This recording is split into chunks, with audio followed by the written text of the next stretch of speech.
Hi, this is Arthur from the Minute Review Show. If you have a minute, I have an opinion. For those who know MEI LAI in Manhattan's Chinatown, you will be excited to know that there's a new restaurant taking on the MEI LAI brand. The restaurant is called MEI LAI Wonton Noodle Garden. They serve fast Cantonese food, think noodles, congee, and roast meats, and other Cantonese fare. What they don't have are the world-famous pineapple roast pork buns that are usually associated with the MEI LAI name. Today, I'll take you on a journey and let you decide whether MEI LAI is worth visiting. Let's go!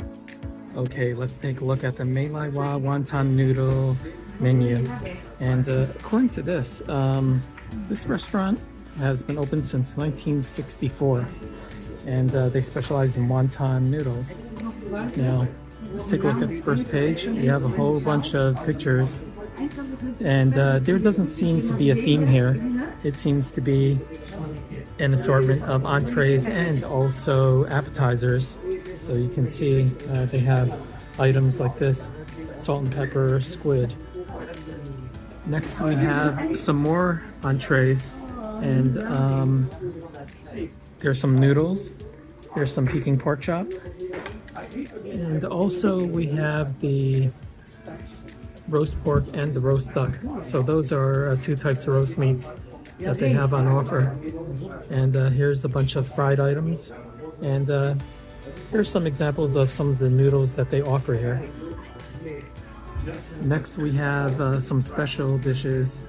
They include the mapo tofu, the spare ribs, and garlic spare ribs. Next we have noodles in soup. These are all the soup noodles. We also have special combinations of the roast meats in the noodles. And here's a special lo mein. I'm assuming that that's probably the Hong Kong style lo mein.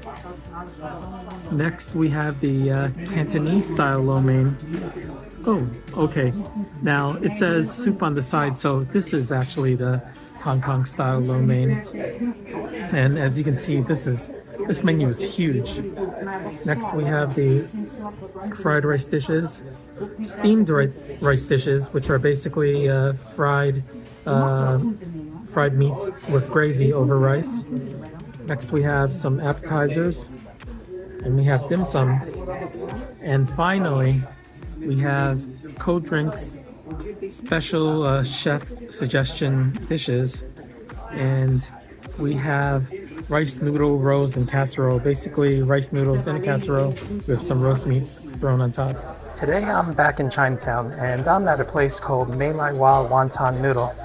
This is the MEI LAI Wonton Noodle menu, and if you're familiar with the name MEI LAI, what that is that it's a bakery that is located on Pell Street that's famous for the pineapple roast pork buns. And this location doesn't have those roast pork buns. It's more of a wonton noodle place. It was, according to the menu, it was opened in 1964, but I'm not sure about that. I don't recall ever seeing this place open in 1964, but what apparently happened is that there was a restaurant called Wonton Garden, which was on Mott Street, that happened to close, and they moved to this new location. And this location on Pell Street has been open, I think, for a couple of years now. So in any case, we're going to try a whole bunch of menu items at this restaurant, and hopefully it's really good. I'm thinking it should be good because it's been open for over 50 years. Okay, the first menu item that came is the wonton soup. Now, the wonton soup didn't come with noodles. I didn't ask for noodles. It comes with 1, 2, 3, 4, 5, 6, 7, 8 separate wontons. Now, we take a look at it, and this is nice. This is larger than normal. So what I'm going to do is that I'm going to cut this in half, and let's take a look to see what exactly we have. And wow, this is actually very good. What I see, if you look at the bottom, you see an entire shrimp, and then you also see some pork, which is on the upper portion of this. We're going to give this a try. Okay, we're going to try the wonton noodle soup, and I'm hoping that it's really good. Okay, the broth smells very standard. Actually, it smells like a pork broth, not a chicken broth. So they're sticking to the theme of pork. So let's give this a try. This is excellent. The seasoning is excellent. I taste the white pepper, the salt, the sugar, and the salt in the pork. Now let's try the shrimp. Okay, the shrimp is nice and fresh. It's not super snappy, but it's still snappy. Signs of a fresh shrimp. And once again, it's seasoned so well. Yes. And the wonton soup itself has a classic wonton soup flavor, which has a little of that fishy backdrop, which is exactly what we want. It's quite delicious. This wonton soup would be great on a cold day. Another interesting thing that you should know about the wontons is that the wontons actually use the white skin, or the white wrapper, not the yellow eggy wrapper. So this is different. Most places use the yellow wrapper. So this is good for a different take of wonton. Next dish that has arrived is the pan-fried rice noodle with mixed sauce. Now this mixed sauce, I believe, is probably a hoisin and a sesame sauce. Now, what I can see here, if I just pick this one up, is that this rice noodle is basically chung fan, which is the made with rice flour, and they just deep fried it, which is kind of hard here, and they mixed it up with the sesame sauce and with the hoisin sauce. I can't wait to give this a try, because this is something that is very similar to what I had as a child, but it's never been deep fried this way. It should be good.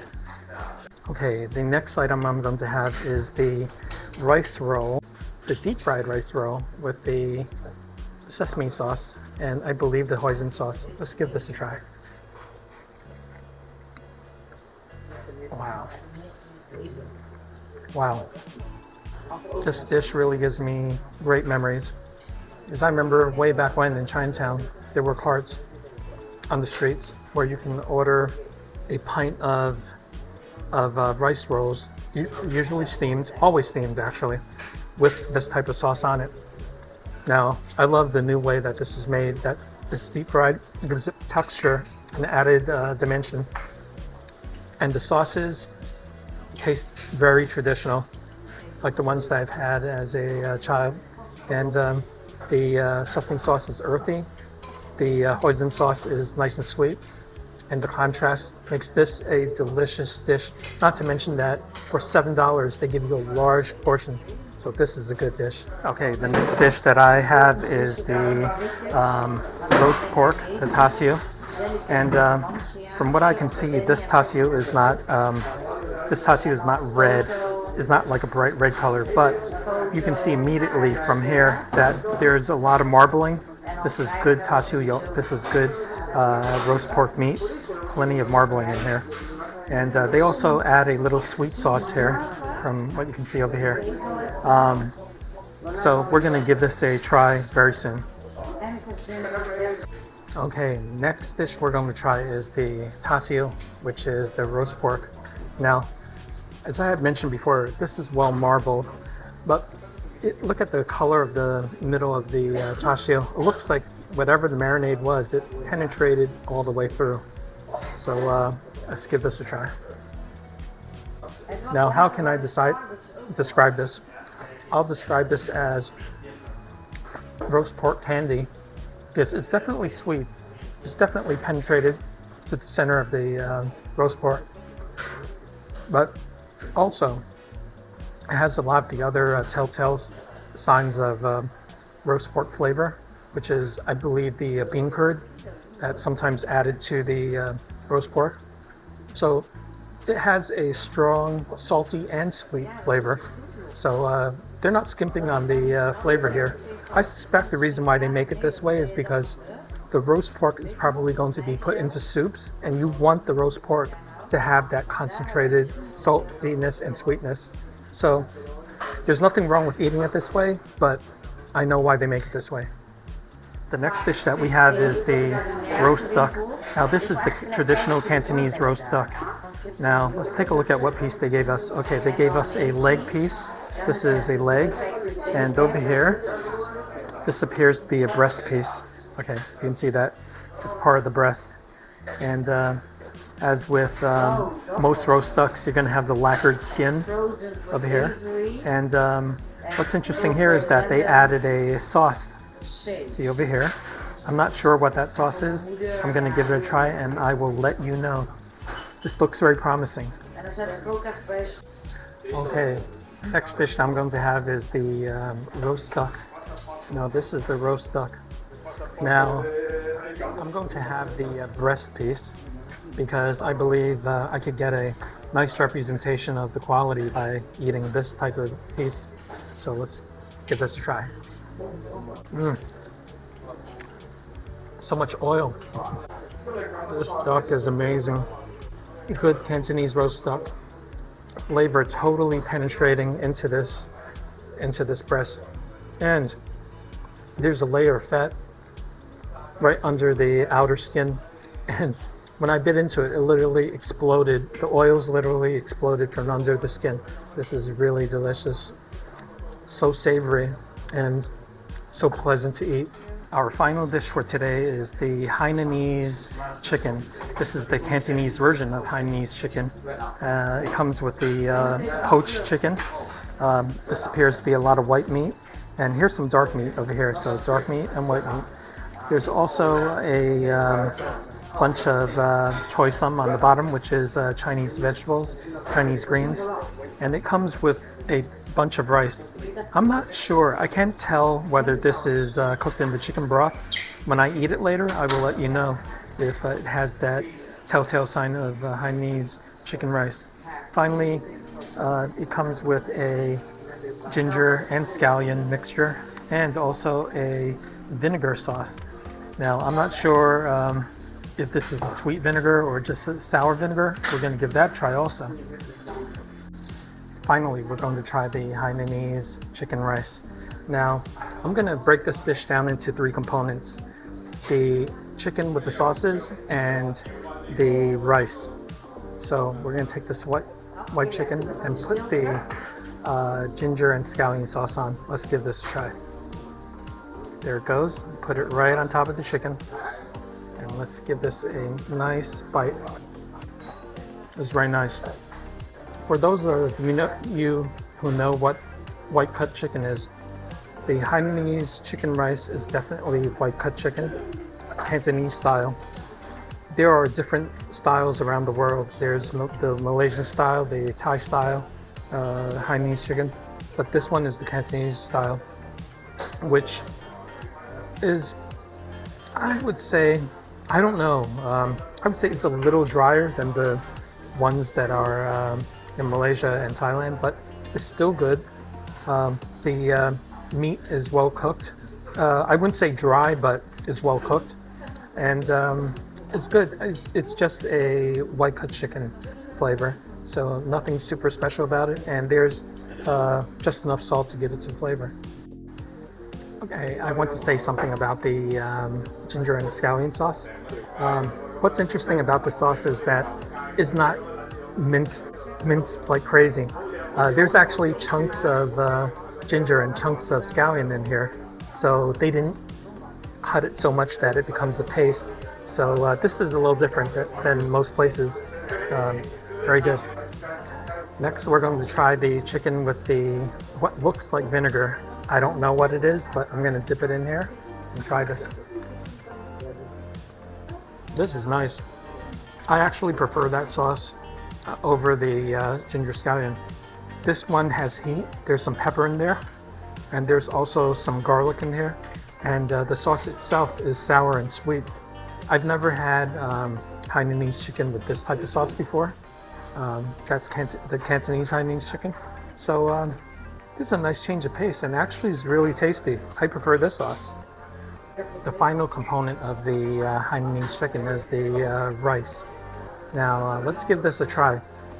But before I give it a try, the rice, I should let you know that the rice should usually be cooked in a chicken broth and should be kind of yellow, but this one isn't really that color. So let's see what I'm getting here. I can say that this is definitely done in the Cantonese way. We must remember that Cantonese flavors are not overly bold. There's not too much salt, not too much anything added to it. But this particular rice has a salt flavor, has a very light chicken flavor. And if you're familiar with the Thai or the Malaysian versions of this Hainanese chicken rice, you will know it would definitely be on the lower scale of the saltiness and of the chicken flavor factor. So I would say this is good for a Cantonese Hainanese chicken rice. Here's the final look at the food. These are the rice rolls with sauce. Here's the Hainanese chicken rice. Here's the roast pork. Here's the roast duck. And finally, we have wonton soup. Okay, what a meal. That was a lot of food. There's going to be a lot of food that's taken home tonight. I have to say that this is a very solid restaurant for those who come to Chinatown. Now, the highest praise that I can give this restaurant is that the prices are really good. They're fairly inexpensive.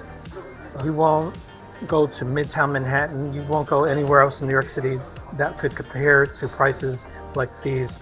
All you have to do is look at the menu. I'll show you why these are the cheapest prices. I really love everything here. I love the wontons. I love the roast pork. I love the roast duck. I especially, number one, I especially love the rice rolls with the sesame sauce, because that dish brought me a lot of nostalgia. Not to mention it tasted good and it had great texture. Something that this dish normally doesn't have. Is normally so steamed, but it's really good, and I really love that. The only dish that I didn't really love was the Hainanese chicken rice, only because I felt that the chicken could have been less well done. On the flip side, the rice was good and the sauces were amazing. So if anything, the sauces rescued that chicken. And not to mention that that plate of rice, that Hainan chicken rice, was a giant portion. In fact, everything here was a giant portion. Maybe with the exception of the roast pork and the roast duck, but those are standard size, but everything was in a good portion. And things were inexpensive here. MEI LAI Wonton Garden is located on a great street. This is Pell Street. There are 3 things that you can come to the street for. Actually 4, and they're completely distinct cuisines. Number 1, it's the Malaysian food, all the way at the head of the street. Then you have Joe's Ginger, which is the soup dumpling place. Then you have the dim sum restaurant, which is at the end of the street. And then you have this restaurant, which is your regular Cantonese food restaurant. So on this one street, you have all 4 of the great cuisines of southern China. So I highly recommend you to come to this street, because if you don't like something, you could always go to the restaurant next door and get what you want. I want to thank everyone for watching my channel. And we're marching our way towards 1,000 subscribers. And I want to thank everyone who's been watching my videos. I also want to let everyone know that I will continue to make these kinds of videos for you. And we're going to explore all of New York, go to different places, different cuisines, and I'll bring it all to you so that you can know whether it's worth it to come here or not. Thank you again, and I'll see you in my next video. The final bill with tip was $59.